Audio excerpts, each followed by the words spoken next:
That seeming aurora in the photo you showed, there wouldn't normally be an aurora in July, would there? No, but it's interesting that so the solar cycle for aurora is usually it's an 11-year cycle. It's an 11-year cycle, and last year and this year we're at the peak of that cycle. And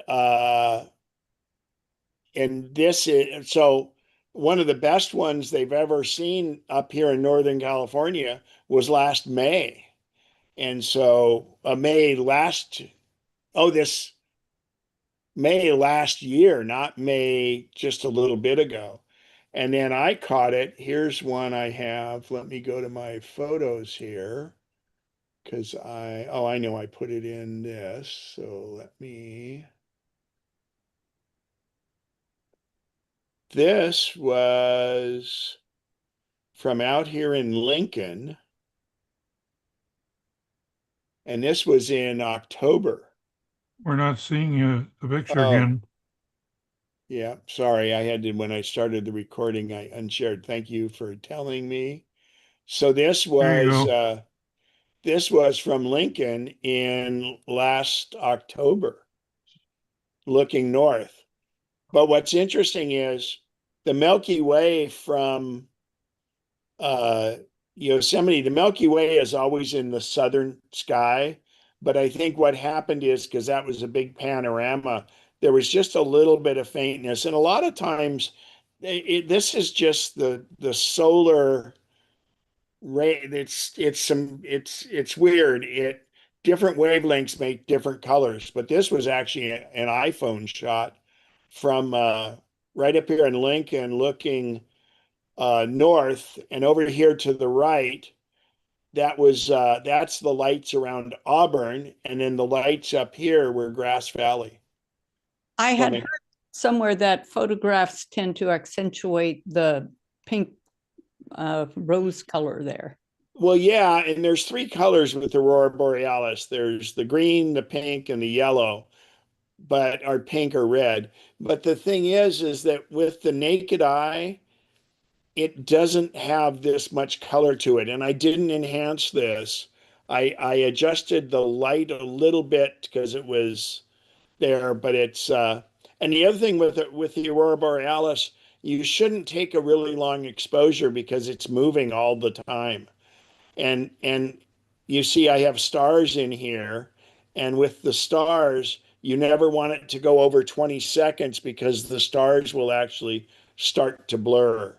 So and again, this was it was unique, and this wasn't as bright as the one that was in May a year ago. But last night I saw some pictures of people farther up north. So and I'm just going to show you these boat models again because they were pretty awesome.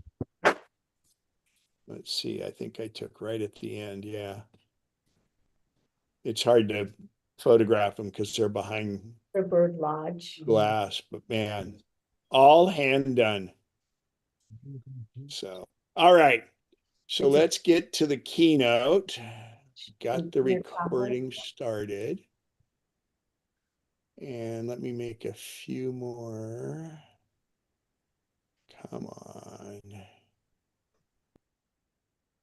Play. What is going on here?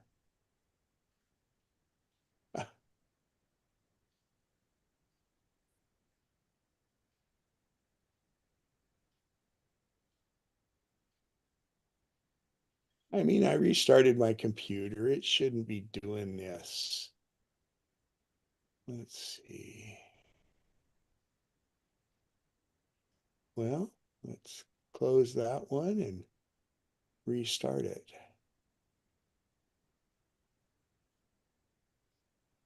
Okay.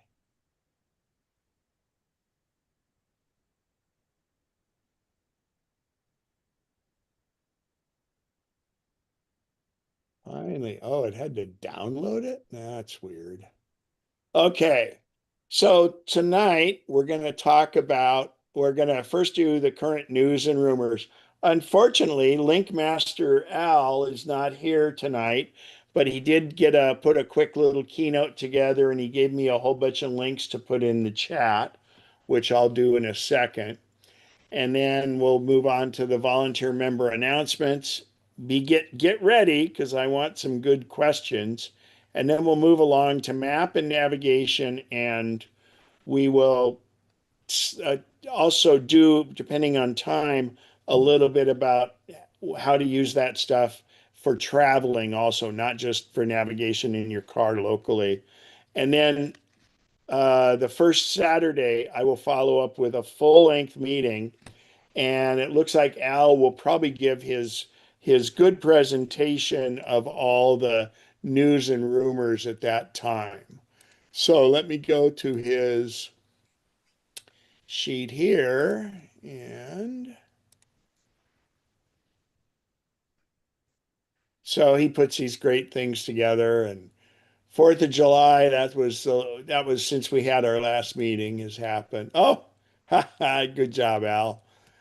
All right.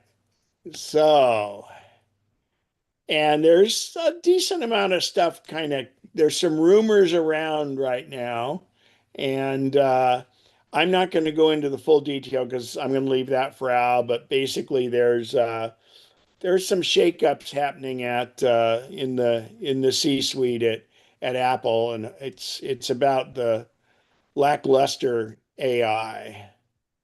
Jeff Williams is retiring.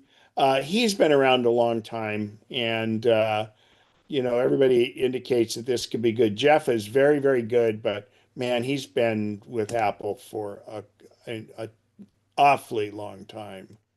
Which photo is Jeff? Jeff is the one here on the left, and this is the new guy, Sabi Khan. I know nothing about him, but he's a senior vice president. And Williams, it was interesting because everybody suspected he would be the new CEO, but there's no indication that Tim Cook is leaving. And so I think he just said, well, I've done my thing. Oh, and of course that's the next slide about isn't going anywhere soon. So I'll let Al bring all that up, and I'm gonna provide the links that he had so you can read up on it. So they it's interesting, they hire two key Apple AI experts after they got the boss. Now, Meta, which is Facebook, is spending a tremendous amount of money on AI. And all these companies see that AI is really a big thing that's just even hard to imagine. So let's see. 15 products later this year. The new iPhone Air that will. So the rumors are now that September 9th will be when they introduce everything. You'll be able to order them the Friday after that, and then they'll be on sale in the store on September 19th. That's what's happening. So a new 17, a 17 Air. This will be a super thin phone, and won't have quite the battery life, but super, super thin. And then, of course, they'll have the Pro and the Pro Max. Apple Watches, they looks like they're going to update finally the Apple Watch Ultra 3. I always give this warning about Apple Watches is if you use or want to use what's called the pulse oximeter, it's the blood oxygen sensor. The sensor's in the phone, but in the US, Apple is been they did a cease and desist by some patent infringement. So for another couple years, they can't activate it. But if you get the watch in another country, it will be fine. And even though you bring it back here, it'll work, and they won't disable it remotely. It's just Apple is precluded from being able to sell it in the US. And this patent is going to be over in 2028. So the company Massimo is just playing hardball, and their patent's going to be worth nothing in a couple of years, year and a half or 2.5 years. So they're going to update to the Series 11, the SC3, which is the one that doesn't have the uh, cardiac, the EKG. And then there is a new Vision Pro. I don't think that affects a lot of people here. These are all things coming. They're going to be updating to the M5 chip. Indications these won't be in the fall. They they will probably wait till 2026. The fall is, well, sometimes I do two things in the fall. What happens is September is iPhone, Apple Watch, and AirPods. And then later in the fall, October, after October, they might update the MacBook Pro, or probably not the MacBook Air, because they wait till after the buying season for school is over, and they currently have those products on sale at the Apple Store. There's rumors of new home accessories, new version of the Apple TV, the HomePod, and then some version of a HomePod that has a screen on it, and then a new version of the AirTag. Another display is rumored, the Studio Display 2, and they're fantastic displays. And there's the AirPods 3, and then the Home Hub I just mentioned. Also, at the time, we'll be getting the iOS 26 update, and that's the new operating system. You had the iPad OS, you had the iOS for the phone, Mac OS. Now they're all just going to iOS is going to be all under 26. TV OS will be 26. Apple Watch OS will be 26. So they're all going to be under one number like that. So and 26 being that's next year. The new chip coming out in the MacBook Pro, the A18, and that's essentially the M5. Um, oh yeah, the new AI is learning a lot of stuff here. I'll let Al go into detail on that, but it uses all the readings that it gets and has AI go and figure it out, and it's really, really amazing. So indications are the new Apple Watch may have a blood pressure, uh, uh, being able to detect blood pressure on the wrist. By the way, the Apple Watch and the AirPods can do live translation. And this is the new wrist flick for the watch. But again, that'll be coming out in September. So What does it mean, wrist flick? you flick the wrist and then you can do hand gestures to make it do things. The Apple Watch has had this accessibility feature where you essentially like do sign language with your hand and it does different things. It's really bizarre, but and it senses that by how you move your hand, how you on your wrist, it can sense what's moving to do it. It's they've only still kind of a rumor, but it looks like it'll work. But it has been there in accessibility. Phone calls, being able to uh, get identify spam calls, and you can handle them better. For the following year, possibly we may get a fold-up phone. And I mean and I've always kind of poo-pooed this, but I carry an iPhone and an iPad mini. Well, I could maybe get by with just one device if that happens. Earning results will be coming in on the 31st. Apple's stock it's been deflated lately because of all the people worried about AI, but and the phone sales are off and the tariffs. So there's a lot of uncertainty, but Apple is very, very stable. But it's not lower than it was a year ago. So that's one thing. And this has actually just come out, and I haven't had a chance to investigate it. It was on my list to investigate today, but for 1999, you can have it protect multiple devices under one Apple Care umbrella. I think it covers, I'm not sure, it covers 3 devices, and then it might even have it over here. No, it covers 3 devices for 19.99 a month, and then you add a new device, and that could be like a MacBook Pro and an iPhone, and then each device you add it. I'm gonna pull that up when we get done with this because I think it's pretty interesting for those of us that have multiple devices. So let's go into there. He is. Look at, oh my gosh, look at Command Central there. And this little cheat sheet over here is he's got these switchers and all this other stuff. And oh, that's really cool. That's a great shot. Okay. That's the silence unknown callers. These were just extra slides that Al had in there. Okay. Let me go look because I had done this earlier. Let's see. Apple Care 1.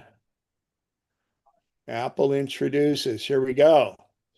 So we're all doing this together. Let me blow up the text a little bit.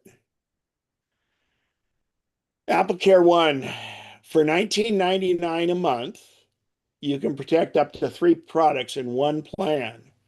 And then you can add additional products for $5.99 a month for each device.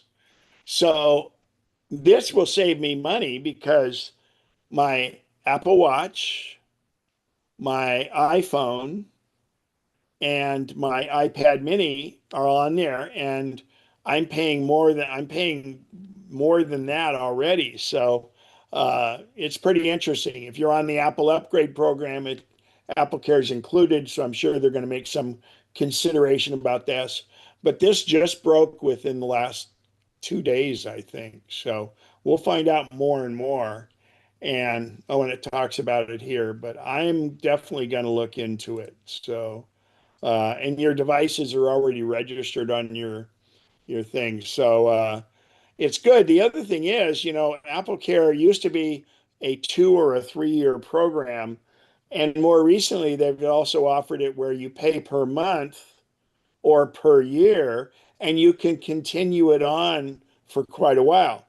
Now, if you don't currently have Apple Care on, say, a MacBook Pro or a MacBook Air, when you add it to it, they may do some diagnostics or they may even require you to bring it into the store so they can verify everything's okay because they don't want somebody that has a broken and cracked screen on their MacBook Pro then all of a sudden get Apple Care and then say, "Oh, I've broken this screen." So, and Apple Care does have some stipulations like on the phone, if you break a screen, you pay a deductible, but other than that, and I mean, it's pretty inclusive, and Apple realizes that this is an income stream for them too.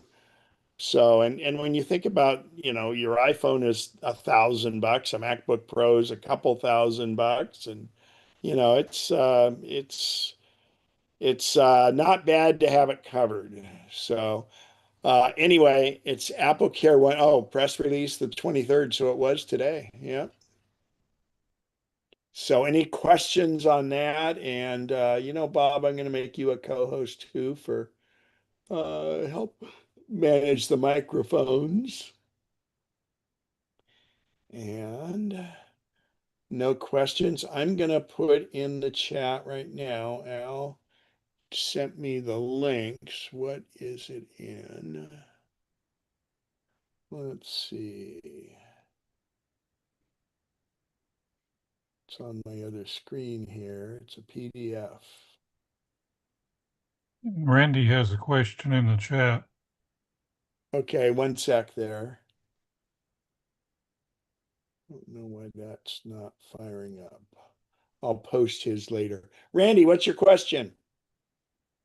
Sure. I have an older Apple Watch. It still works well, but I'm noticing battery deterioration or just, it's old. Can an Apple Watch, can you switch out, change the battery? I believe they do batteries. I think sometimes what they actually do though is they swap you a refurb for it. So you'd have Oh, to check online. okay. And one thing, if the pulse oximeter is important to you, you have to check into it because you obviously wouldn't, you might be able to get one if it's an older refurb that has that on it, but I would verify with them ahead Okay. of time on that. To me, it's a big deal. It's nice to be able to have that. So I'm in a unique situation where I've uh, I'm going to be in France when the new iPhone and the new watch come out. And so it makes a dilemma for me. And what I'm doing is it looks like, and I used AI to figure all this out. So I'm actually going to order it to be delivered to the Apple store in Oslo because I go from France to Scandinavia. And I will actually save money because of the tariffs here. I will pay a 25% VAT tax, but when I leave the country, I get all of that refunded. So I pay 25% more up front, but I get it all refunded. And it solves my problem with not being, since I'm buying the Apple Watch at the same time and I'm going to be out of this country, it will be that. And the main reason I want to get the phone is because the camera will be enhanced and I'm only 1 month into a 4 month around the world trip. So I want to have the best camera I had. And that brings up a rumor that's out there, and it kind of goes both ways. So currently, the iPhone Pro Max has a 0.5 ultra wide angle lens, a 1x wide angle lens, and then a 5x, I'm sorry, a 2, and then a 5 times zoom. And the 5 time uses that periscope effect. Well, the 5x lens currently uses a 12 megapixel camera or sensor. So what they're going to do is they're going to upgrade it to the same thing as the 1x lens is. It's going to be a 48 megapixel sensor. So in other words, that's double the resolution. In other words, when you go blow it up, it doesn't get as bad. So what'll happen is if the new phone has a 5x lens, it will now actually be the equivalent of a 10x. And that for me cures everything because I don't have to take a regular camera with a big lens anymore because that's over 200 millimeter. But there's talk that they may, instead of a 5x, do a 3.5x because a lot of portrait photographers like that. And then when you double that, it would be a 7x zoom. So we'll see. But they can't, nobody has, all the rumor sites, is it going to be a 3.5x or a 5x? And then you double that with the 48 megapixel. So again, by having the sensor be 4 times as big, the effective amount that you can blow up the picture is twice as much without getting distortion and pixelation. Harmon, go ahead. I was hoping there'd be questions on that because I definitely didn't make it clear. Go ahead. So if you're buying an iPhone for the camera, you're saying get the Pro Max. No, it's okay. And I'm glad you asked it that way. So I I always tell people, so let's talk about the current line. This applied to the 15, it applied to the 16, and I think it will apply to the 17. If you're just taking snapshots and you're just trying to document stuff and you're not, if there's a difference between snapshots and photographs. And if you're gonna, like, say, print your photos on metal, or you're gonna, you want to have really high-end photographs, you always go to the pro level phone. If you just take snapshots, if most of your thing is just doing something really fast, or if you're taking pictures at Costco with a price tag so you remember when you get home what it is, and things like that, I call those snapshots. If you're doing snapshots, you don't need the Pro. You get a bigger lens, a longer lens to zoom in, but you don't need it. And the price, that's where you have to figure out if you're treating your phone as you would like a DSLR camera, then you want to get the Pro version because you have an extra lens and you also have a little higher resolution. Although now going forward on the new phone, it looks like they will all have the same chip, which means that it will have the same amount of computing power in it. So again, get the Pro model if you really want to have better photos. If you just want photos and you're not so worried, you're still going to get really great photos. It's just, I mean, like, I mount mine on a tripod. I do Milky Way shots from my iPhone, for gosh sake. So things like that are, you want to get the Pro model on that. So, and remember, your iPhone, when you sell it or trade it in, if you pay $200, I think it's $100 more for the Pro model, you'll get about 50 of that back. So that's one way to look at it. Did that answer it for you, Harmon? Yeah, that's more or less what it sounded like you were saying, is that high end camera is a real camera on that phone, and the other is useful. Yeah, and again, for me, the big deal is it zooms in more. In fact, the photo behind me here is an iPhone photo that I took at Yosemite on a tripod. So I'll show that really quick here. Let me spotlight it. This photo right here is an iPhone photo. So, and I mean, it's great. Barbara, go right ahead. Yeah, piggybacking on that. So then what do you get more with a Pro Max versus a Pro if you want to take something more than snapshots, but you're not, maybe quite as serious as you are as a photographer? Well, so there's the regular and the Pro, Right, and then the Pro Max. right. So the Pro and the Pro Max, it's just a matter of size. They both have 3 lenses. They both have the zoom. They both have the same chip. The little larger phone gives you a bigger screen, which we can all use with our eyes the way it is. It's a little heavier. The battery will last a little longer because it's bigger, but they're supposed to be doing some miraculous things with the new battery.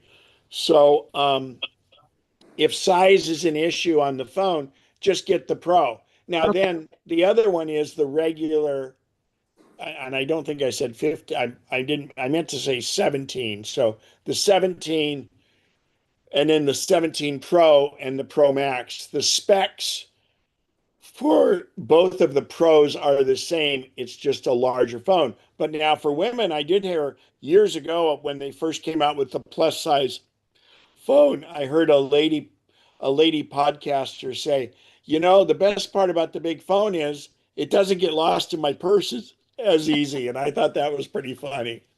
So the big phone is big.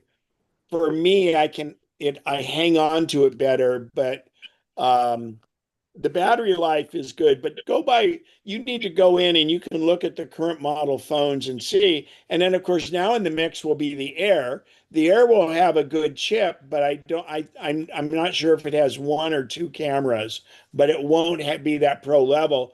But what they're doing is they're making it really nice and thin. And it's the kind of regular size. They no longer make the mini. Huh, okay. Okay, thanks. You're welcome.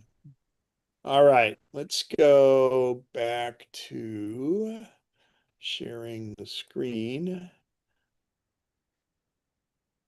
And Keynote. All right, that's Al's. Let's go to mine.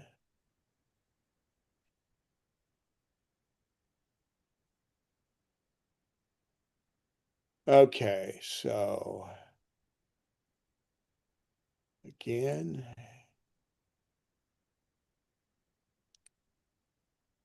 So do we have any volunteer or member announcements? Anything that anybody has?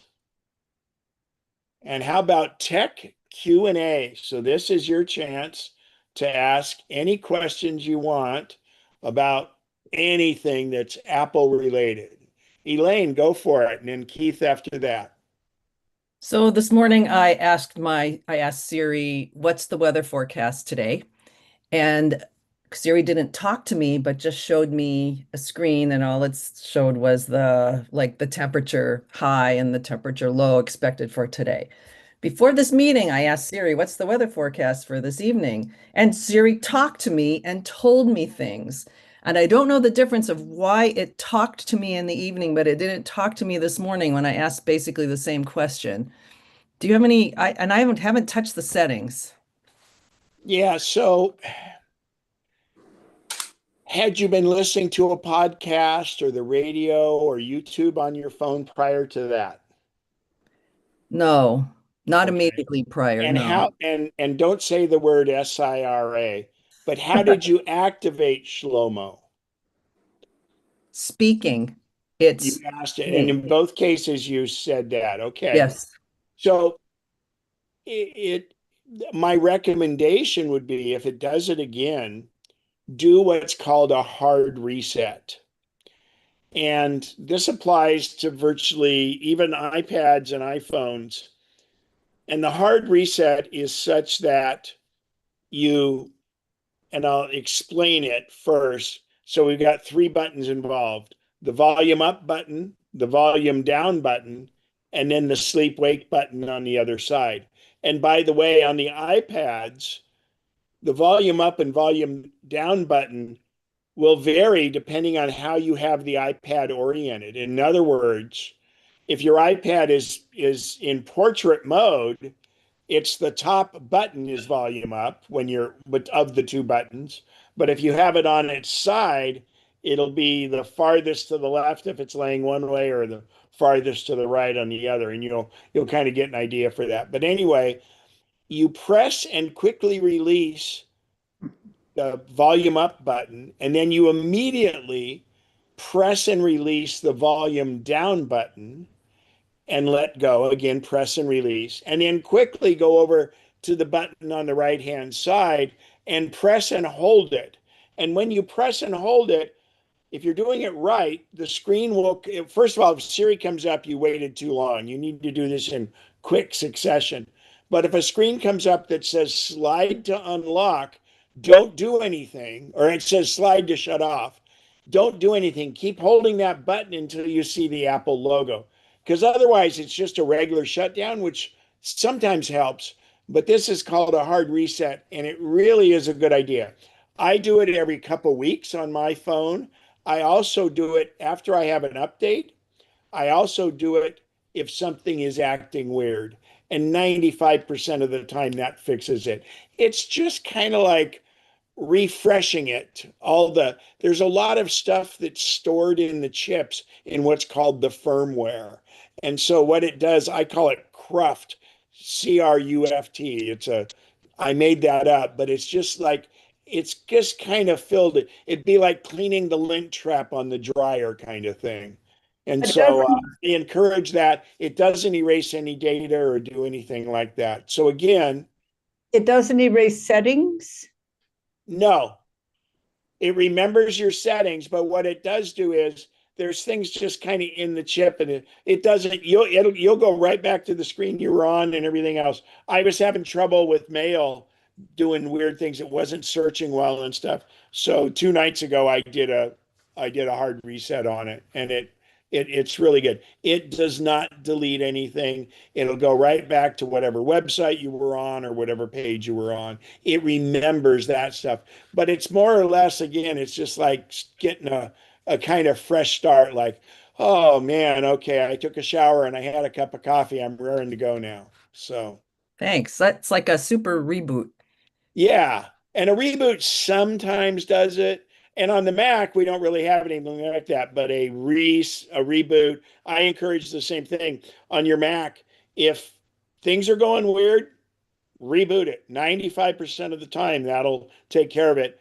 Or at least every couple of weeks, because one thing it does, it makes you shut a lot of those tabs in Safari and things like that. And believe me, I'm a victim of that. But actually, if you quit Safari and fire Safari back up, I'll share my screen here now. If I go to Safari, I can go up when I reboot and go to history, and I can do reopen all windows from last session. So if you really had 30 tabs open on 12 different pages, you would be able to restore it from the last session. So, because a lot of times and what happens like on your Mac, you get what's called memory leaks, where it's just like, yeah, even if you quit it, it still's kind of running in the background. So great. Keith, go ahead with your question. So I have an administrative question. I've been a MacNexus member for several years, and about a week or 2 weeks before a general meeting, I get an email announcement that has the agenda for the meeting and a link to click on. The last 2 or 3 months, I haven't gotten that email. And it's been the last 2 months, and the board, we're discussing this and working on it. And what it showed us is how valuable Bob White is to this whole operation. And Bob had some challenges where he wasn't able to get to his home computer. And so that's why that happened. And it's kind of a twofold thing. We're trying to get it so if anything, if I mean, I'm going this long trip. What if something happens to me? We're trying to do multiple points of people that can take over and do different things, which reminds me, we're a volunteer run organization, and we can always use volunteers, and it's not a lot of work, but we do have one opening. There's an election coming up, but we do have an opening on the board, and it's your guys, all of ours, organization. And there's two things, and we've talked about this at length, is when you're a volunteer run organization and you run out of volunteers, you're no longer an organization. So, and I mean, everybody has a good time. There's not a lot of work involved, and it's shared, but it's always better to share it over more people. And more than that is ideas. Ideas are great. The more people we have giving us ideas, the better. So, and anyway, we're working on that, and it was 2 different incidents where Bob was not able to get to his computer. He's back. We give him a big hoorah and a good, and we're after I get back from my big trip, we should have it set up where there'll be, if someone is not able to take care of it, we'll have 2 other volunteers that will be trained and be able to send out the emails and things. So thank you for the explanation. I appreciate that. yeah, I mean, and it's full transparency, and believe me, it was hard for us too. So Okay, well, I'm probably older than Bob White is, so I don't think And I want frustrating for me. volunteering jobs. yeah, and I mean, Bob's been doing this forever, and what it has done is Bob kept warning us that at some point he's gonna, after how many years, Bob? Well, I've been doing membership since August of '94. 94. Wow. So so it really has forced the issue where I'm looking and setting up alternatives that will make it And that so. was my first fight with Bill Davies. Oh, really?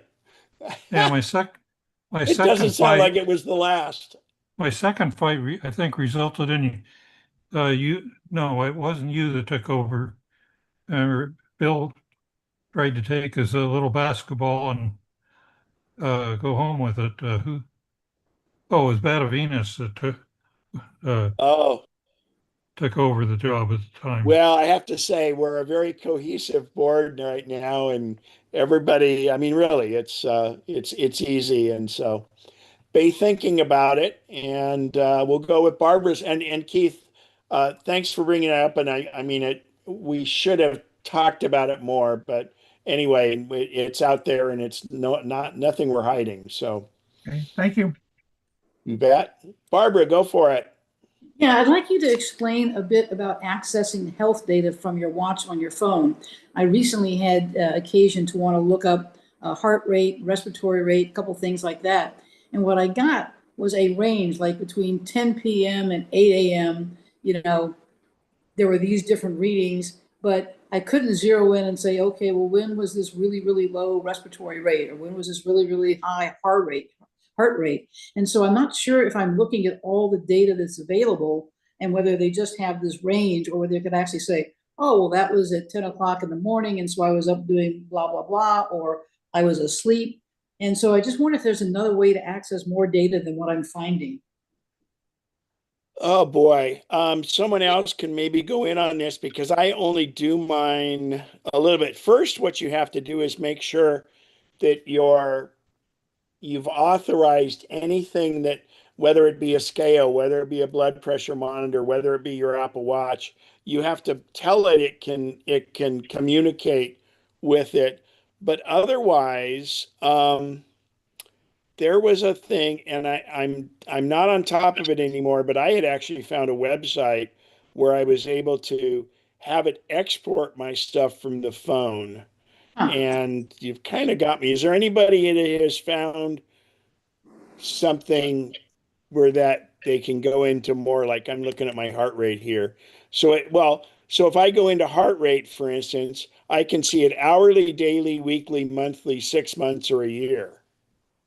I think I must have missed that. All I got was a last 7 days or something like that. Okay, go into your health app, Okay. and then at the bottom, go to browse on Yeah, the right. some of the functions within Health app have built-in capability to export, and some don't. Right. So, Barbara, do you see browse on the bottom? Yes. Okay. In this case, because that's what well, is there a particular one you want to look at? Is it heart? Let's do the heart. So tap heart, Yeah. and now the first one is heart rate. Okay. Yep. Tap that, Okay. and you see the menu across the top. Yes, I do. I didn't see that So before. now if you hit monthly, you'll Mhm. see it is through the month, and it gives you that range. Okay. And then if you tap on any one of those, it will give you that range for that day. Okay. Like right now, I'm looking at the daily, and it starts at Okay, 12. so if you go to daily, Yeah. So you can then it goes. tap on it and it'll tell you what time of day it was and what the rate was. So what I see on mine is 12 a.m., 6 a.m., 12 p.m. and Did 6 you wear p.m. your watch all day today? Yeah. Okay. I just took it off and charged. It's overcharging right now, but yeah, I wore it all day. Well, tap on week and tell me if you see. I see. Also do this at the bottom. Do you see where it says show more heart rate data? I do. Tap that. Okay. And then it gives you, well, it says mine no data. I see a range, but it's hard to tell. Like, Well, for example, no, that's not a range. If you tap on one of the red lines, well, of course it's a range during the day, but you can go back and do it hourly. and how do I do the hourly? Well, you have to go to a time when it did it. So go to a day, like a day or two ago, and then Okay. hit hour. Well, I'm not seeing it on mine either. Yeah, I don't have an hour. It stays the same. So I can see the range, but I can't tell like, well, when did it happen? So I can say, well, what was I doing when my heart rate jacked up really high? Well, now do you have the EKG? I do. So when you take an EKG, I believe it asks you if you want to enter any symptoms you were feeling. Okay. So anyway, if anybody else that uses it more extensively than that, go ahead and speak up. Otherwise, I would recommend using AI and asking that exact question, and you'll be very surprised. Okay. Well, you anticipated my next question, which is what's another resource for trying to find out how to use all the aspects of that health app? But okay, we'll try that. Oh, you can do specific ones. I mean, so if you're in Safari, you can do AI. I'm using Grok, but Pete's on Chat GPT, Right. and and by the way, Tesla owners, get to know Grok because you'll have it in your car very soon. It'll eventually control you. You can use it to do different things, like to open the trunk and do things like that. But you'll at least be able to have it do conversations hands-free with you. And I'll tell you, it's AI is phenomenal. So, all Okay. right, moving on, Darian, and then we got June. Go ahead, Darian. Okay, and just to mention to KP, raise your hand by looking in React, and maybe you'll find raise hand. This is kind of a retrospective question. I discovered that when I was trying to do the text messages, my keyboard was in Spanish, and all the suggestions were in Is Spanish. this on your phone? Yes. And then by chance, I have English as my preferred language, and I had put Spanish below it because I thought that was a nice thing to do. What did I know? And then later I added German, and lo and behold, my keyboard switched over to German. And yeah, sure. so all along, English was my preferred language. So why did all this happen? Okay, well, first of all, are you ever going to type in Spanish? Not likely. And are you ever going to type in German? Not likely. So get those the heck out of there. Yep. And what happens is there's a way in there yes, it's your preferred language, but in fact, on the keyboard, you have a little button, and I don't have it on mine, but you would, because I don't do multiple keyboards, but you have the ability to choose which keyboard you want to use. So I would go into settings, go to keyboards, and eliminate those other keyboards. Okay. Well, I might want them someday. So Well, then when you do, which you won't, you'll go into settings and activate them. And otherwise, you should not inadvertently click on the little globe, and you click and hold and you choose different keyboards. If it ain't broken, don't fix it. Okay. One other quick question, and probably not enough information to answer. A friend of mine has found that Siri is not responding to her even when she says, "Hey Siri," and in general. Hey, don't. You guys, we can't. Oh, sorry. Yeah. Even Because when, everybody will respond except for that lady. Yeah, so what you need to do is she could turn off check in the settings, and you would toggle it on and then off. And then it may ask her, and then if you just turn it off completely and then re-enable it, it will ask her to say some short sentences and things. So the other thing is, on your iPhone, the button on the right-hand side, if you press and hold it, it will silently activate Siri, and you can ask whatever you want. You said a no-no there. I know, I realized that as soon as I said it. So I halfway through the word, I tried to back off and it didn't work. A funny story about that is years ago when Shlomo first came out, and there were two things about it, but anyway, I'm I'm falling asleep on the couch with the TV on, and I fall asleep, and then it says, "Oh, I can I help you with that?" And my phone's talking to me, and I had fallen asleep. I didn't say anything, so I'm like, this happened a couple nights in a row, and then I'm going, and then when it woke me up one time, they were discussing Syria on the news, and it was triggering my phone. So one thing I do, I don't have it use the I don't have it where I can just say the word Shlomo.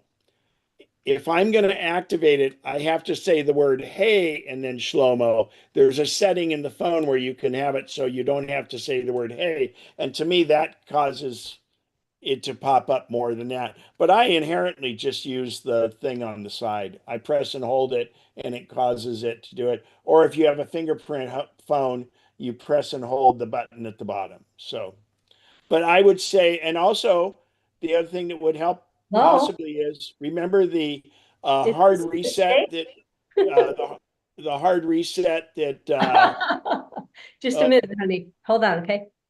yeah, I'm gonna mute you there really quick. Where's my participants? Anyway, I if you do the hard reset on the phone, it might fix it. Okay, Darian? Thank you.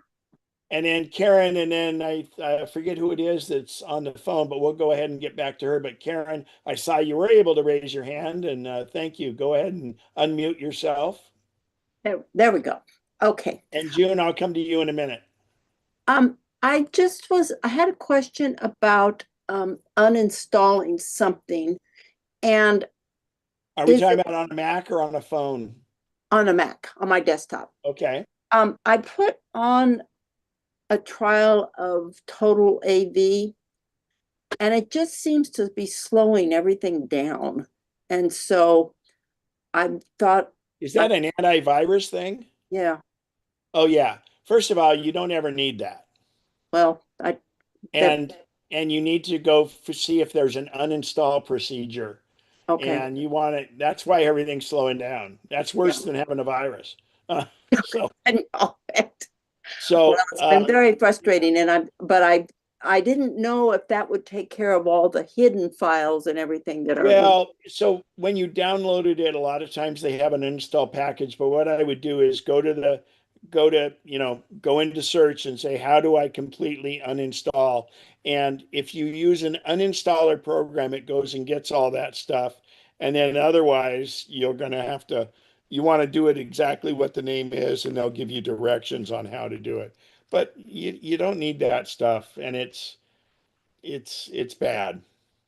So, Well, and it that's did, what it that did is help why me your locate a computer. lot of duplicate files, but that's about all I've used it for. So What's that? it helped me identify a lot of duplicate files that were taking up memory.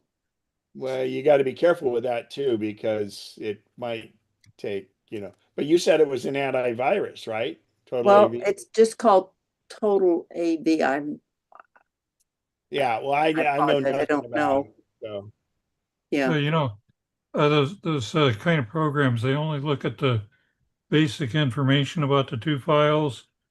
You know, they have the same name, couple things like that, and then Okay. they'll call it a duplicate. They don't really examine the content, so you may or may not have actual duplicates. You may yeah. have two files with the same name that are different documents. And Oh, unless you're super low on storage space, and there's other ways to find out if you are, I would never recommend that. okay. That's good advice. Thank you very And much. again, you're thinking you're trying to clean up, but only if you're running low on hard drive space. Otherwise, no, don't worry about it. And then Okay. June, did you have a question? Could you stop screen sharing so we can see people better? Oh, I'm sorry. Thank you. Let's go ahead and get remove spotlight. There we go. Was that June that said that? Or somebody else? It was I, Darian. Oh, okay. June, did you have a question before you had the phone call? Okay. Any other questions? Yeah, Randy, you got a hand up? Well, yeah, if you're taking questions, you did mention previously this evening the Apple upgrade program, and feel free to use me as an example. I think you got me out of it. I asked, oh, I have the, Apple upgrade program, but me, I even myself, and I have no one to blame but me, I got in instead of the Apple upgrade program. I fell into another Apple authorized program, but it was not the actual Apple upgrade program. I think I had shared with you the cost or the price. I said, this is really close. And somehow you knew I did not re-up with the Apple upgrade program, but I was able to cancel and get back on. So I just don't want any of our fellow members to make it as difficult as somehow I made it last year. But they got you to back out. So basically what you do when September comes up and you go to get a new phone, if you're on the Apple upgrade program, they're going to send you an email and say, hey, you can start your order going, so there'll be no snafus, because we know everybody's up at 5 a.m. or 3 a.m. or whenever it is and trying to got to get that phone the first day and everything else. So they kind of let you preload it. They won't let you order early, but they'll let you clear the hurdles to make sure, because if you're already on the program, they don't do another credit check or anything like that. But the carriers also have programs like this. But what the Apple upgrade program is you, and it doesn't matter which phone it is, but you go to get the phone, and let's just say the phone's $1,000. I think that's the lowest end of the Pro. So it's 999 bucks. So what they do is you get approved with the credit. They do a hard hit the first time you do it. And if your credit is locked, you want to go in and thaw it and let them do that. But then after that, you don't need to any longer. But they take that $1,000 phone, and we'll forget the taxes and everything for now. And what they do is they you pay, I think you might pay initially 2 months worth, if I'm not mistaken, but basically they cut it into 24 equal payments once a month for 2 years. And after, I think it's 8 or 9 months, but usually it would be a year. So when the 18 comes out the year after this, you would then be able to order the new phone, get the new phone in, and when you get it, transfer your data, and then they send you a little box, and you ship your what's now really old and worn out 17, and you ship that back. And if the phone price is still exactly the same, which it usually is, you just continue paying those the 24th, 1/24th of the payments. But if you decide you don't want to trade into the new phone, you just continue making those payments.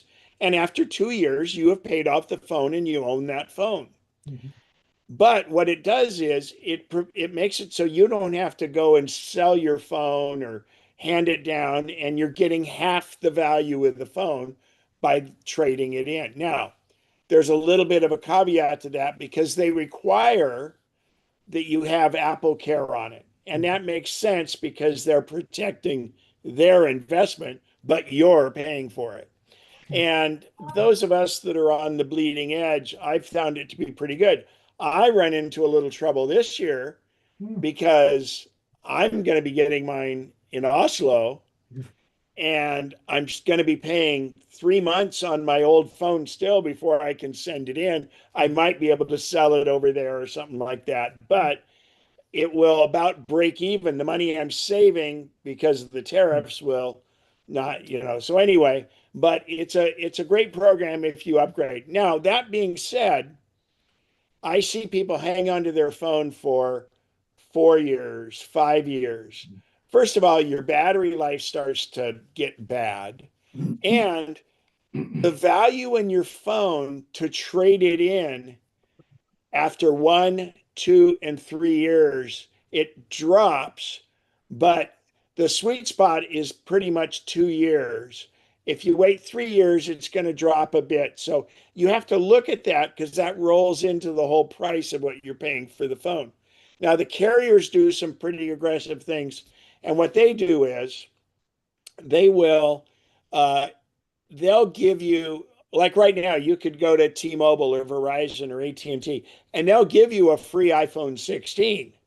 But what they do is either over 24 months, 30 months, or 36 months, what they do is they run your credit. So you're on the hook for that $1,000, let's say. And what they're doing is they then it's free, so to speak, because every month you're with them, because there's no longer cell phone contracts. If let's say your requirement is 36 months, as every month they will bill you for your 36th of your phone, but then they will credit it. So in other words, it costs you nothing as long as you stay with them for those 36 months, or some of them are 2 years. So it's kind of the same thing. And then if you do decide to leave that carrier and go to a different carrier, you are responsible and they will bill your credit card for whatever you have remaining on it. So, and if you're thinking about changing carriers, that's the time to if you need a new phone, the carriers do a really good job of trying to get you in there. But that's the upgrade program versus what they offer in the others. And finally, the regular mobile carriers are starting to try to keep customers a little better than they did before too. So, okay, Bev, go ahead. Unmute. Yeah, it's not Apple per se. It's a Zoom. I have Fidium, so fiber optic, and my Zoom. I was on a group meeting, and for the first time ever, I was freezing on my end. It's probably not your internet connection. It's probably your Wi-Fi. I think I'm hardwired into the computer, but Well, that's you need to check, and sometimes it may have been off. And that's why I always do a reboot before I start these meetings. That's one of the reasons. okay. And I've had a lot of things open and stuff, so Yeah, it might that'll be do time it to. because there's stuff in the background, and that's why I Okay. close everything. So that's the only thing I recommend. If it was only one time, Well, it's been twice, but really, and fiber I'm is not a heavy pretty user, so I hate dependable. to upgrade from my 100 megabytes. The other thing you can do is it doesn't hurt to reboot the router every so often. The Hey, router and the I modem, you just unplug the power for a second and plug it back in. okay for router. Okay, you won't lose anything. Just reboot. Okay, unplug Well, and it'd be the same as if you had a power outage. get into my habit, Bev. First of I'm every so, month, I reboot that router, yeah. And since I have a mesh system, I and just and then pull the one that's closest to where it comes in from the No, do house. all of them, but then also yeah, remember you have the modem you need to do too. Does the mesh Eero mesh have a modem? I just have No, one white thingy you back have a there. modem that is your internet connection, Yeah. and the mesh, the Eero is simply a router. Right, because I think my internet from the pole comes directly into the Euro You that don't, I'm aware you of. just have it, you don't have a box. Right. They didn't give you have no box. Well, I have a box on the outside of the house. And that is that a Fidium box? Fidium came and upgraded it from where the fiber optic comes in and my Okay. cat Well, line. if you can reboot it, but especially reboot your router and see if it works. Okay. All right. All right, Harmon, go for it. Okay, you just said unplug. Is that better than pushing the button to turn it off? Yes. Same thing as if you're having printer issues. You turn it off and then unplug it and then put it back in. And in fact, unplug it for like 30 seconds to get, it's just, it really, the reboot just fixes stuff. So, and the on off button, there's still power going to the circuit board. So what you're trying to do is just kind of give the circuit board a wash. Okay, and So I didn't have this question until just this evening, but my video keeps going out. I don't know if anybody else cares to see on me, the Zoom, yeah, I keep clicking start video and there I am for a while and then oh poof, yeah, it's off. and you're on a Mac, reboot it, Yeah. and it that I think that's just a computer issue. I see that you're going in and out, so There I go. yeah. Okay. I think that would be a reboot. Oh, make sure your Zoom is up to date also. That's what I'm thinking, Bob, because PG&E provides regular reboots here in the Cape Valley. Oh, all right. So You need to move someplace where you're not getting your juice from PG&E. or yeah, well, that's the best thing in the world. Bob, that's sitting here in Roseville Electric, one of the best. Well, and a lot of you people are in SMUD, but you can pity us PG&E people. Luckily, I pay nothing for my electricity because I have a bunch of solar, and now I That's the have 2 best one Tesla yet. power walls. My neighbor, they were out of town and they said, "Oh, we heard there was a power outage." And they said, "Did yours go out?" And I go, "I don't know." And it actually wasn't in my part of the neighborhood, but I wouldn't have known. Barbara, go ahead. Unmute yourself. Barbara Moore. Come on down. Okay, your hand was up. Okay. Now I'm unmuted, sorry. All right. Hi, Barbara. So this is the first time I've used my iPad for one of our meetings. I'm usually on my computer. I can't find the where to save the chat on the To iPad. save chat. Yeah, to save the chat. Well, Normally, we send you all the links anyway. so don't worry about it. Well, I don't know. I'm not sure how you do it on there. I think there's a Okay. way in the chat window when it's all done, you can save it. Just don't close it out when you're done. Okay. And do it before we quit the meeting. Okay, thanks. You're welcome. All right. So I'm going to talk about, let's go to the keynote. Let me share. And You want to take care of Carol's question? what was, I thought her hand was raised. it was, but thanks for explaining that. I was confused a bit and I got my new phone. Oh, Did we okay. cover it, Carol? I guess so. I Okay.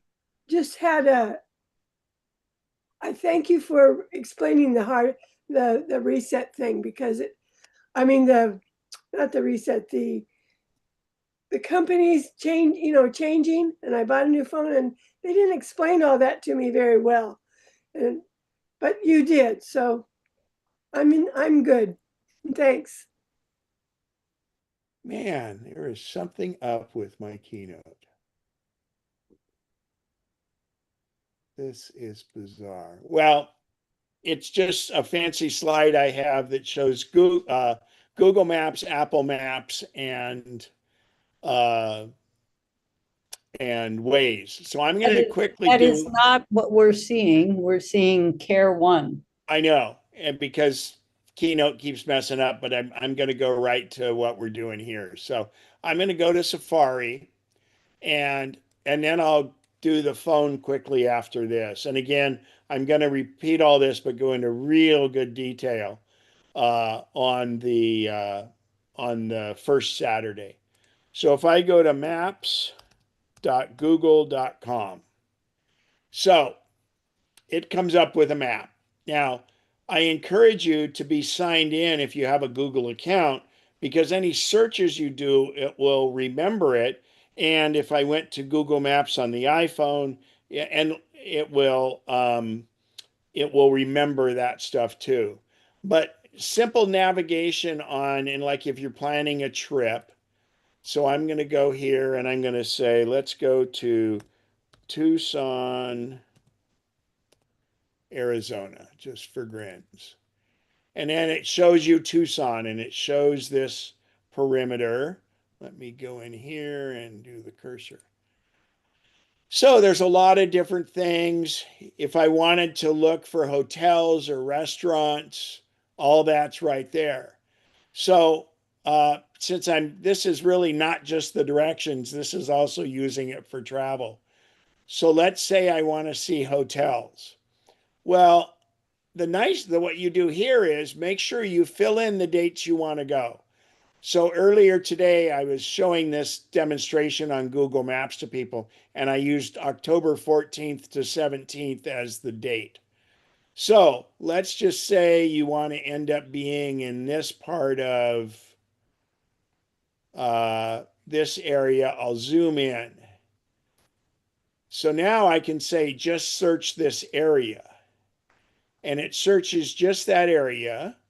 And over here, here's a sponsored one. So first of all, you'll see it'll say here, this Holiday Inn Express is a 2-star hotel, but it's got a 4.1 rating. And then Westward Look, a Wyndham, is where was that? Western. I went too far. It's a 4-star hotel, 4.4 rating. But you'll notice as I move my cursor, it highlights and shows us where each of these hotels is. So what's really cool is, let's just go ahead and go to this 4-star here. We'll click on it. So it shows me about it. The reviews are pretty good, 2,200 reviews, and it's a 4.4. So you can always go and click on reviews. And then most of these are fairly current. And I always look for it to see if somebody else responds or things like that. So like here, response from the owner, thanks, whatever, But anyway, it shows you the rates. So I'm going to go back to overview. And when I look here, it shows what it is with the different booking companies. But I generally go directly to the official site. So if I click on that, it does it. And you'll notice it filled in the dates from my Google search. And then you can say 1 room with 2 guests. And then you can also fill out, most of us qualify for a senior rate or an AARP or a AAA. So we'll just hit senior and then you go with it. But the beauty of doing that Google search is it'll most of the time fill this in for you. So let's go ahead and go back to the Google Maps and I can just look at different ones and you can see the pricing. I can also say, well, I only want hotels that are under $200. And now it will, lessen it. So here's a whole bunch in that area, over here. So anyway, Google Maps is great for that. You can also do restaurants and stuff, but I want to go back and we're going to just do directions to Tucson.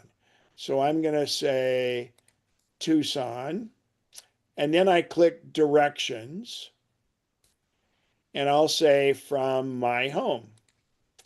So now it will chart how to get to Tucson, and it gives me some different routes, and you'll notice that there's different times on these.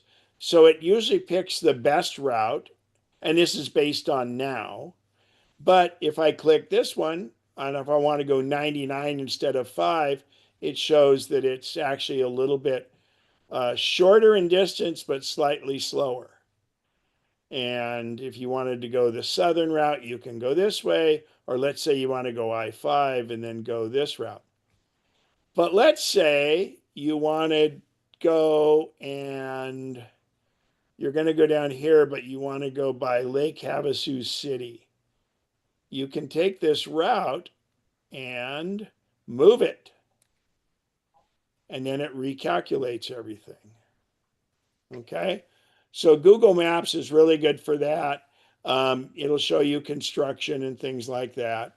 Ken, do you have to click on a particular spot to get it to move, or? You can click anywhere along the line, but it will find, like here, like this Mojave. See, it defaults to where there's actually roads, navigable roads. What if you specifically wanted 395? Okay, so what I would do in that case, so I could do that.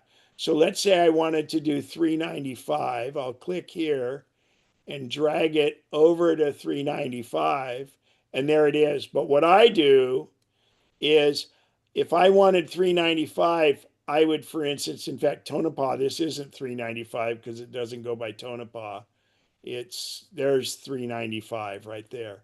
What I would do is I would find, let's say, Lee Vining. So what I would do over here is if I wanted to go that way, I would hit add destination and I'll put in Lee Vining, and don't type the whole thing, do this. Now, well, I don't want to go to Tucson and then to Lee Vining. So I go over here where these little things are and I drag it up to there. And now it goes from my home through Lee Vining and then all the way down. And actually, it's not doing, yeah, so it's going to Mammoth Lakes on 395. So if I wanted to continue on 395, I would add Lone Pine, for instance. I'm going to add Lone Pine and Lone Pine, California, and I'll move that up. So now it's taking me 395. And then if I wanted here now, if I wanted to divert, which is not going to be too good if you wanted to go Flagstaff way, now I could simply drag this up to there and it'll do that. So it's a great tool on the computer. You can do that if you're on the iPad or the iPhone. And don't forget, you can add multiple destinations. And I really do that. And then what I'll do is when you hit and you say details here, it breaks down between the waypoints. We did a waypoint called Lee Vining, we did a waypoint called Lone Pine, and of course our beginning and our end waypoints. And it will break the trip down into how long it takes between each of the waypoints. Like from my house to Lee Vining is 4 hours and 4 minutes. And then Lone Pine from Lee Vining to Lone Pine is only an hour and 57. And then it's 9 hours and 43 from Lone Pine to Tucson. So How do you get your home address to show up? yeah, good question. So you go here and let's see. It's been so long that I've done it. So you want to make sure you're signed in. And then, oh, let's do this. Edit. So it will probably not say home. So what you could do is you could you put your address in, and then I think you can say make home. I would Google that. Yeah, because it's not, yeah. Or you can also do, one of the things is I can say my location. So if I just clear this, let's say my location. Oh, it doesn't have permission to use the location. Oh, that's interesting. I'm surprised it's not in there. But anyway, I usually give it those permissions. On the obviously on the phone, it works really well. So it remembers some different things I've been searching for on my France trip and stuff like that. And then if you have one of these and you don't want to go towards by Lee Vining anymore, you just click the X, and then we'll turn this to back to the original one where I went from home to Tucson. And it picks the best route. But now you'll notice here, it should be doing it, but if I click on it, it will give me these alternate routes. But you can, the way you can circumvent it and say, stop at this place, stop at that place, things like that. So that's Google Maps. Let's look at Apple Maps. And Apple Maps has improved dramatically. So we'll do the same thing. Oh, it's on my other screen. I'll bring it over. Come on. Come on here. What's going on?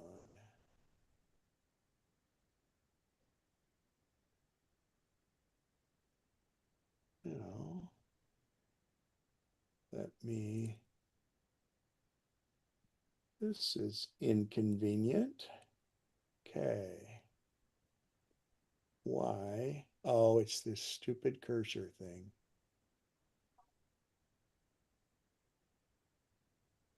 Why won't it let me bring the map over? This is weird. Huh.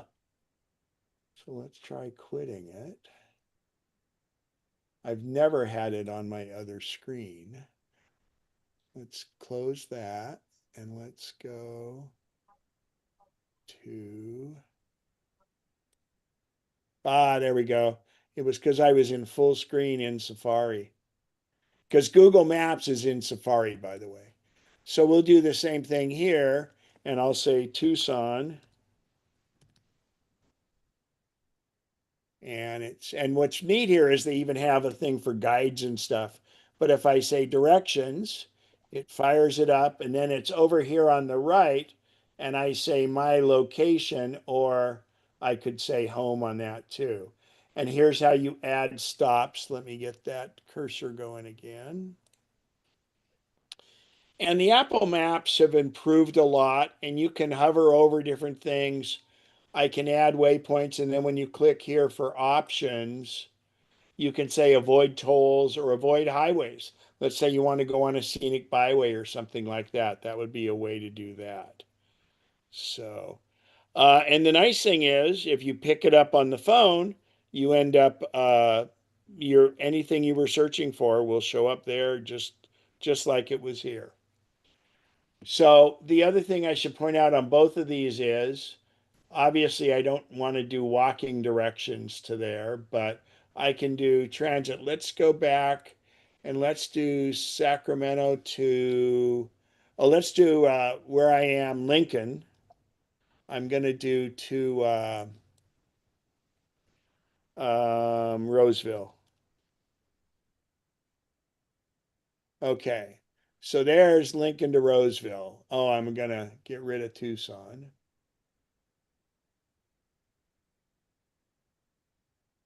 Okay. Come on. To Roseville. So there we go. So now I have the option of walking it, and it gives me the non-freeway directions, and you can do transit. So it says I would have to walk to this bus stop and then go here. And I got to tell you, it's really nice because it shows you the schedules. And like over in Europe, for some of the trips I do, you can even buy on your iPhone the little transit passes, and you just go on and it's a barcode, and it's really, really, really good. So the Google Maps does the same thing. So I'm going to do the same thing and say Roseville here.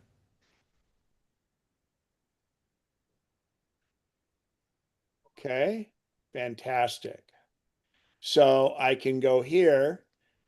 And by the way, Google Maps and Apple Maps are integrating EV charging, or of course gas. So here is transit, and it gives you the same thing. Now, what's really neat about transit, and I use this when I went from Slovenia to Warsaw by train. And when I went here, I did my options. And since I had luggage with me, I wanted the fewest transfers. So I picked fewest transfers. Or You can have a route that is less walking or one that's wheelchair accessible. If you wanted to do mostly trains or tram and light rail, you have all these options on those routes. And the beauty is it shows you all of this stuff. Now, the two things that I've just shown you on Apple Maps and here apply to their the phone app also. And the other cool one is now there's doing it on a bike if you want. So, and actually I can close that. And then when you hit details, it's all right there. And by the way, with both Apple Maps and Google Maps, if you have an Apple Watch on, your watch, if you're going along, it will vibrate when you need to make a turn, and it will vibrate differently for left and than it will for right. So if you're using walking directions, or even in the car if you're doing the driving or that. So these are both very, very, very helpful. I do want to talk. Oh, and what I also want to do is, well, here is another one even on the Google Maps. You can send the directions to your phone from both of these. And if we go here, let's see, let's go back to the car. And now you see where it says leave now. So since it's a car, if we're going to Sacramento, let's say,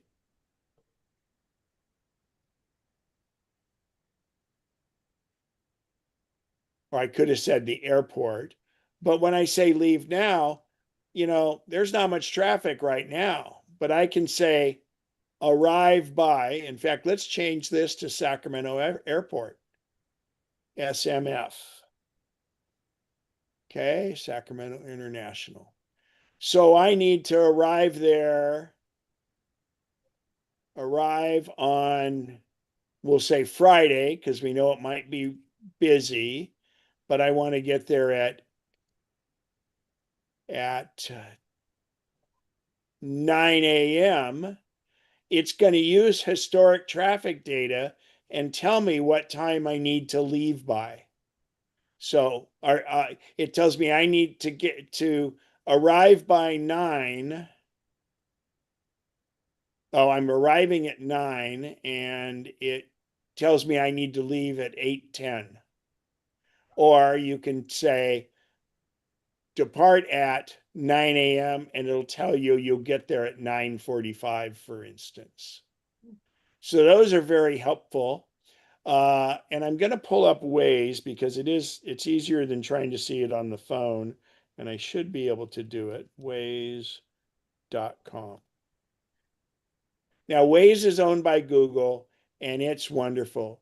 So we'll do the same thing, and we'll go here with Lincoln.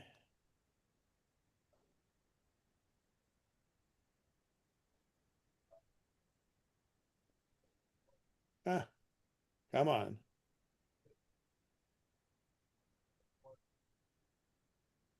And then I'm going to go to Sacramento International Airport. So Waze has the same thing about leaving now or leaving later, etc. But Waze is really, in fact, let me see if they do it. Well, let's say arrive at, and this was Friday at 9. Now you look at this. This on the right shows you the historic traffic. And let's see as we go, that's PM. Let's get, well, that's interesting. It's pretty consistent. Oh, because it's going the back way. So let's do this. I need to pick a different route. So on the phone, it will usually show up with different routes. So, and it doesn't allow me to drag it because this is really on your phone more than anything. But on the phone, you will have different routes. So it would really show that. Let me go to, we'll call it Davis. We'll go to Davis. So now it's going through down here. So now when I say, if I want to boy, you really there. You can see how this shows you the at 8 a.m., at 9 a.m. So that's the peak of rush hour on this route is right in there. And then it gets less, and then obvious, and then a little bit busier here. So that'll tell you, and it gives you a visual way to show what the traffic's going to be like. So that's Waze. The beauty of Waze is, and it's WAZE, it is really good about detecting traffic and it will reroute you. It has saved me constantly. I have Waze on almost all the time. So from the phone, and I'll see if it'll speak it for me. I'm going to press the button to activate Shlomo, and I'm going to say, give me directions to Davis, California using Waze. And so it's doing it on my phone because normally if I just said, give me directions, it's going to use Apple Maps. In this case, I told it to use Waze and it came up and it comes and it looks great. And I can do all the same things. Or you can tell it to use Google Maps. So these are all just tools that you can use for navigation. And then now Waze is not a good one for finding hotels and things like that. Apple Maps, and more particularly Google Maps, is wonderful for that because you can search, it'll go in, and the hotel feature is fantastic. The other thing I use it for many times is I'll say, show me where nearby attractions are. So if I get out of this and if I go to, let's say, Tucson, and I say things to do, and then I can define it into a certain area, like this Pima Air Museum is pretty good. So it shows things like that. So I could zoom in more. Let's say I was up in this area up here. Well, search this area. And then there's ratings, hours, filters, things like that. So that's, oh, it's a family park. I know where that is actually. Um, anyway, and then always up here, let's say you wanted to search for a Marriott and you just click Marriott, and now it's going to look for anything that's a Marriott property. And there's town suites in Marriott. So any of these are Marriott properties. You could search for Hilton, you could do whatever you want. But Google Maps is really amazing. And again, when you do the directions, you can pick public transit and it works out pretty well. So we're getting close to the drawing. So Dennis has his hand up. Go for it, Dennis.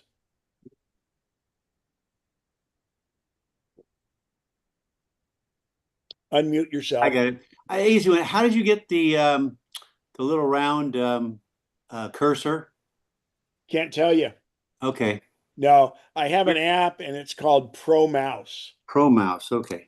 And so it helps when I do presentations. But what's weird is when I hit Control, it does this thing, which is kind of weird. But anyway, it's Pro Mouse, and I don't know if I paid anything for it, but it really helps for presentations. Yeah, that's cool. Kind of neat. All right, before we get Thanks. to the raffle, I got to check something. And hang on, Berta. Let's see. What's the current time? Do you want me to use ChatGPT to answer that? No, your Siri is so broken. I'm just checking to make sure you guys were able to hear that, right? No. Okay. Oh, and somebody put in, Al's here. He put in DuckDuckGo. Oh, Al's putting links in, man. Welcome back, Al. Bertie, what's up? Oh, just a question out of curiosity. You went between Apple Maps and Google and Waze so very quickly. How do you do that? We didn't see how you manipulated your cursor to find those different Well, apps. my hands never left my wrist. And actually what I do here is So app on the Mac, Apple Maps is an app, and Okay. me displaying Waze and Google Maps is in Safari. So there's a little keyboard shortcut here. So I'm in Safari. Let me get that cursor back up so I can help show it, because this is a really valid thing. I mean, I bomb through this stuff so quick, it's habitual. So I have tabs open here. I was doing just different things like to start the meeting and all that. And then I went here, and here was the Milky Way picture. But here's Google Maps. And then over here was Waze. I just click on the two tabs back and forth. But Apple Maps is an app, so I come over to my dock and click on that. But the trick is the way to do what's called faster app switching. I hold down the command key and I press the tab key, and look what happens. All my current apps show up. Oh, Now, if I just release it, it goes to Safari. If I hit Command and Tab, it gets me back to the last used app, back and forth. But if I hold down Command and hit Tab, and then hit Tab again, and then hit Tab again, I can toggle between my apps that are open. Again, I'm using the Command key and then Tab.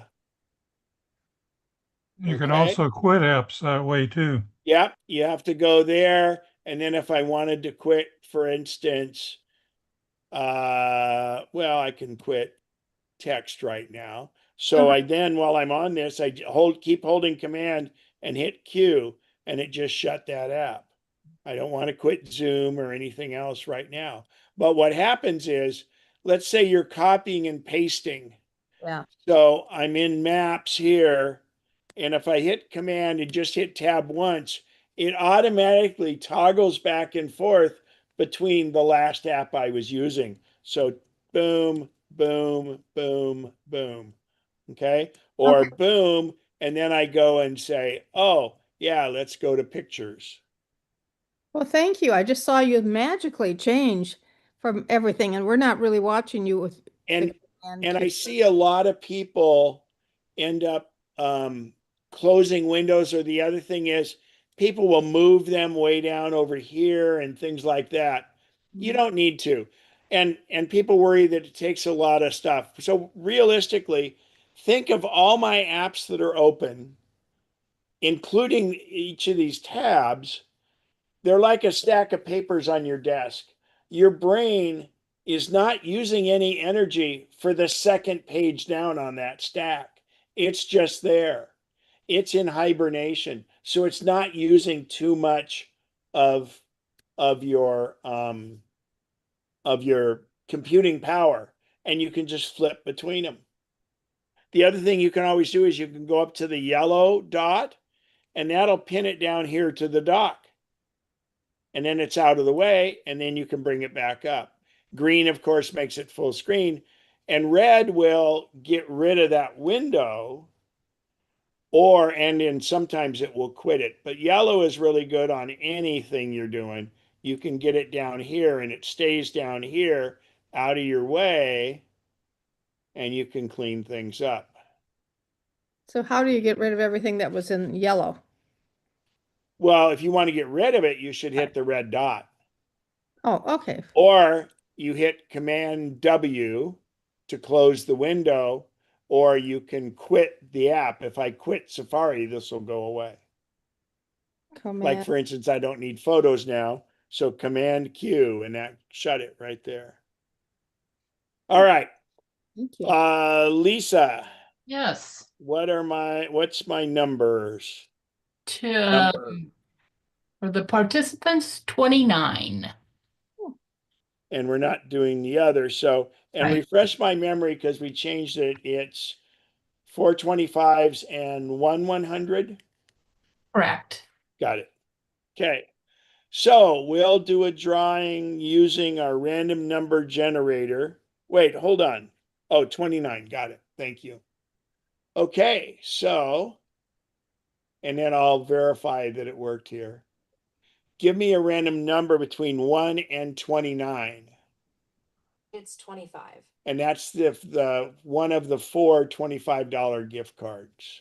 Yeah, and I'm sorry. I was supposed to do a sort and I didn't get it done. So hang on just a second for me.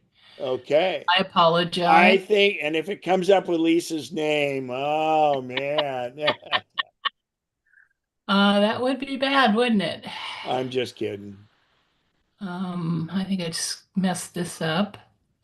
Okay, we're gonna try this one more I time. should get the Double Jeopardy theme song going. Dun, dun. Yeah, that'll calm me down a lot. Yeah.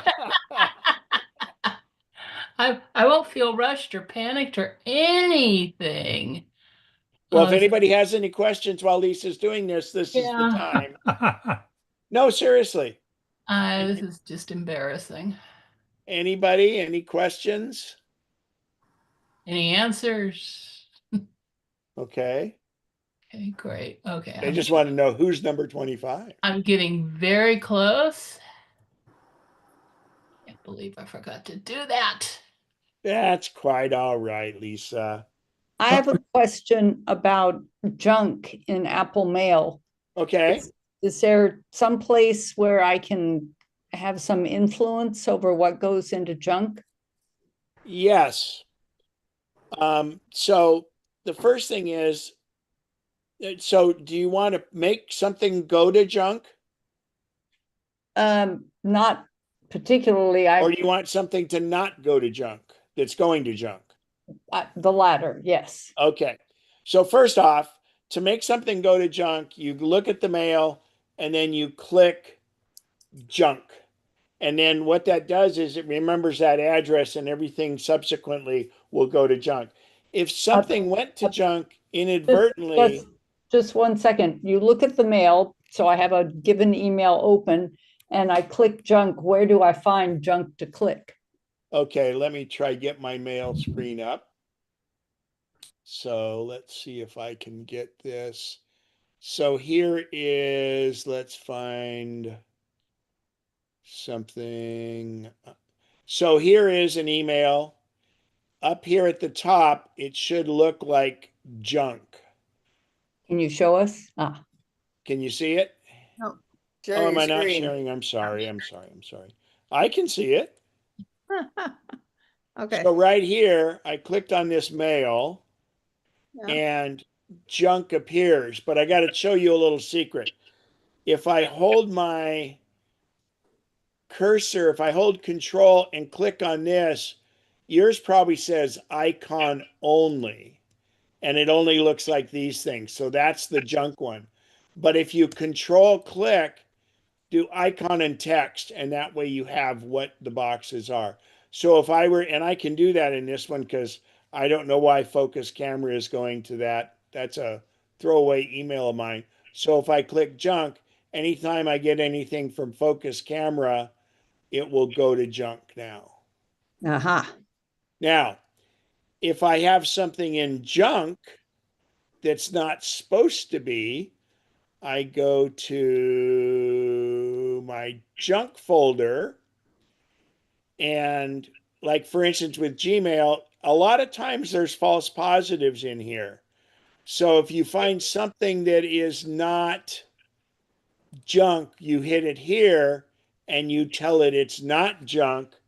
And then I recommend you go try find all the things in your junk folder from that same person and make sure they're not junk. But sometimes it'll be a false positive and you need to go, in this case with Gmail, I go to gmail.com and look directly in the server at the spam and see if it's tagging it as spam there before it even comes here.